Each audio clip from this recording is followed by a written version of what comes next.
विजय जी, बदलेगा क्या? Supreme court bar बार आईना दिखाता रहेगा, कब से दिखा रहा है? 1967 का जिक्र सज्जन ने कर दिया, 1998 की बात मैं कह रही हूँ, 2005 में बूटा सिंह हुआ करते थे बिहार के राज्यपाल, उन्होंने तो बाकायदा राज्यसभा, माफ कीजिए, राज्य विधानसभा विघटित कर दी।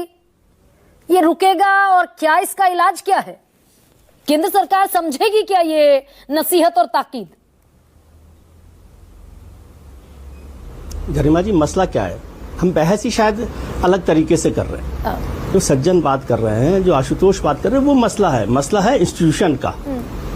मसला है कि राजभवन कैसे इस्तेमाल किया जाना चाहिए, राजभवन का क्या उपयोग है, फेडरलिज्म में फेडरल जो सिस्टम है उसमें राजभवन क्या काम करेगा।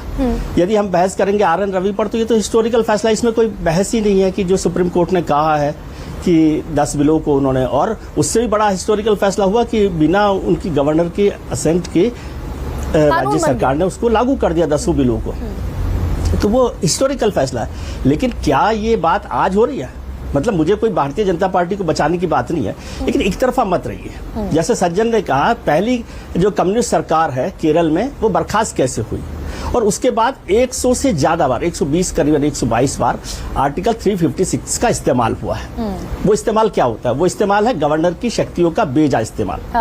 वो याद कीजिए 92 में जब बाबरी मस्जिद गिरी, तो उत्तर प्रदेश के साथ, जहां पर आप समझ सकते हैं कि कानून व्यवस्था का मसला होगा, 4 राज्य सरकारें एक साथ बर्खास्त कर दी गई, चुनी हुई सरकारें। आपको याद है, वो भी चुनी हुई सरकारें थी। ठीक बात।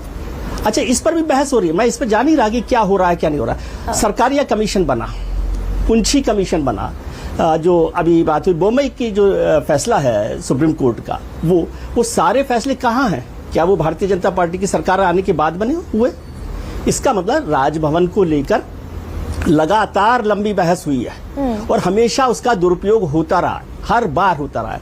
आपको याद नहीं होगा, कमला बेनीवाल राजस्थान की मंत्री हुआ करती थी, कांग्रेस की प्रतिनिधि थी, वो गुजरात में नरेंद्र मोदी के साथ कितना कन्फ्रंटेशन था उनका, शायद आपको याद नहीं होगा।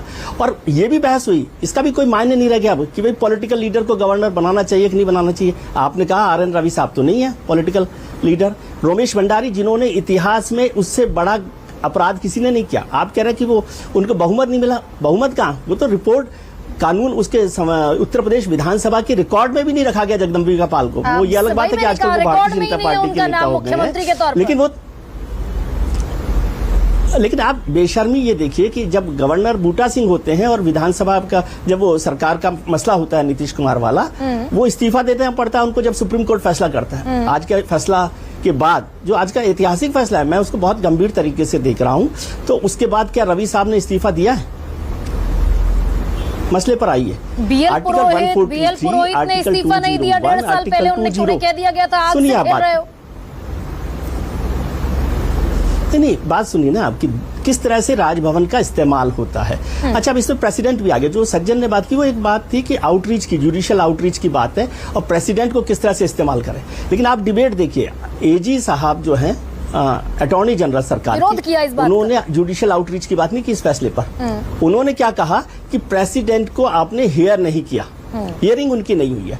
अच्छा, एक चीज और मैं थोड़ा सा करेक्ट कर दूं, बहुत सारे लोग इस पर बहस कर रहे हैं, थोड़ा सा पढ़ने से तो यदि इस पर बात हो जाती कि ये कहा गया है कि राजभवन के पास अधिकार है और राष्ट्रपति के पास अधिकार है, असीमित अधिकार है, कब तक वो बिल को रखें। इसमें होम मिनिस्ट्री का एक मेमोरेंडम है, memorandum of home ministry, memorandum office जिसे कहते हैं, उसमें कहा गया कि राष्ट्रपति भी उस बिल को, किसी भी बिल को जो राजभवन से भेजे गए हैं, उनको 3 महीने से ज्यादा समय नहीं रखे। इसलिए ये मत कहिए कि जुडिशियल आउटरीच हो गई और उनके पास बहुत अधिकार है, ऐसा नहीं है। ये अधिकार राजभवन के पास था कि वो बिल को रोके, लेकिन जब मुख्यमंत्री या विधानसभा उसको सरकार दोबारा पास करके भेज देती है तो उसको कर सकते हैं। एक बड़ा फर्क मैं बताता हूँ आपको, थोड़ा सा जुडिशियल बात कर, मैं सिस्टम पर बात कर रहा हूँ कि राजभवन और राष्ट्रपति में क्या फर्क है। राजभवन जो है वो काउंसिल ऑफ मिनिस्टर की सलाह से काम नहीं करता, advice of council of minister से काम नहीं करता। राष्ट्रपति जो है advice of council of minister से काम करते हैं। राजभवन की जिम्मेदारी है कि अगर वो बिल पास नहीं हो रहा तो उस बिल को, यदि वो समझते हैं कि अनकॉन्स्टिट्यूशनल है, इसमें भी बहुत बारीक लाइन है, या तो स्पीकर को वापस भेज दें, कोई भी बिल को आप नहीं रोक सकते। अनकॉन्स्टिट्यूशनल जिसको बिल को लगता हो, सुन लीजिए आप एक मिनट, अनकॉन्स्टिट्यूशनल जो बिल लगता हो उस पर काम करे। क्या ये बिल अनकॉन्स्टिट्यूशनल थे, इस पर सवाल हो।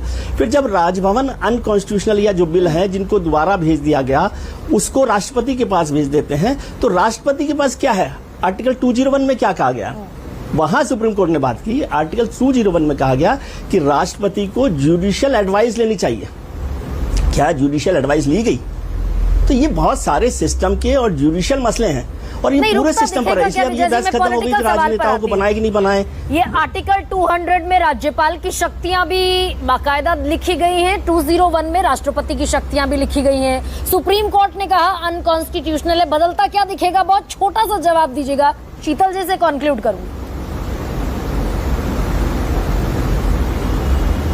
मैं तो ये कह रहा हूं ना कि राष्ट्रपति की अधिकार, इसीलिए तो मैंने कहा कि मेमोरेंडम ऑफ होम मिनिस्ट्री जो है उसमें कहा गया है कि 3 महीने के भीतर इसको किया जाए, लेकिन सुप्रीम कोर्ट को ध्यान रखना चाहिए कि राष्ट्रपति हमारे यहाँ सर्वोच्च पद है, उसको टिप्पणी करने से बचा जाना चाहिए। और एजी की टिप्पणी भी ये महत्वपूर्ण है कि यदि आप राष्ट्रपति पर टिप्पणी कर रहे हैं, ऑब्जर्वेशन दे रहे हैं, तो उनकी हियरिंग भी होनी चाहिए। ये जुडिशियल आउटरीच की बात है, ये इस पर शीतल जी जुडिशियल बड़ी एक्टिविज्म की महीन बात है कि रेखा क्या है क्या? करना